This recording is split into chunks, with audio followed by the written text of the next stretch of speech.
Hi everybody and all aboard to Chef's Choice. I'm reviewing most of the national selections and chosen songs this year, so if you're interested in a Swiss guy's very personal and unbiased opinion, subscribe to my channel so you get to see all the upcoming videos. Now it's time to talk about one of the more controversial selections this year, Belarus.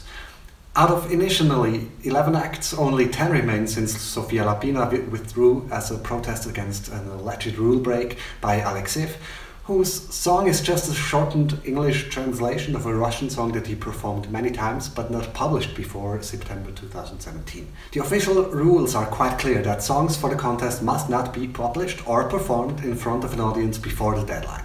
But sadly, this rule has been overruled before by the EBU itself. So I don't understand why you include such a rule in your guidelines when you don't act when they are broken. So we have one song that shouldn't be allowed in the contest and another song that was withdrawn by the act's choice. But what bugs me a little as well is that Sofia Lapina was only one of several acts that signed the initial letter stating that they would withdraw if Alekseev was allowed to compete in the competition. And in my opinion, if you are taking part in such an ultimatum, you need to be willing to pull through. Otherwise you lose your credibility and a little bit of your dignity as well.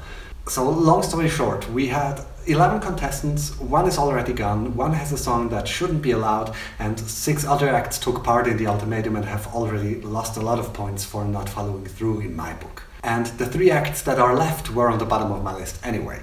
So we're dealing with a really underwhelming selection here that I lost all excitement about.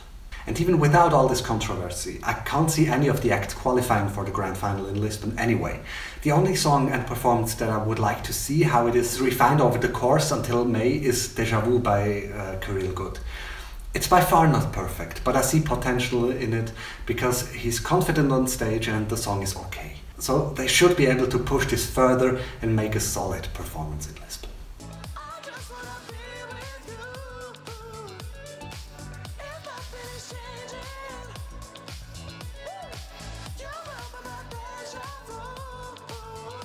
That's already all I have to say for Belarus' selection. Sorry if I've been a little negative on this one, but I don't like when games are being played and rules are being broken, just like I didn't like the whole Russia-Ukraine disaster last year that was embarrassing for both sides. Anyway, I'm quite interested in what you have to say about it, so I'm looking forward to some interesting comments. For now, thank you so much for watching and I'll see you soon. Bye.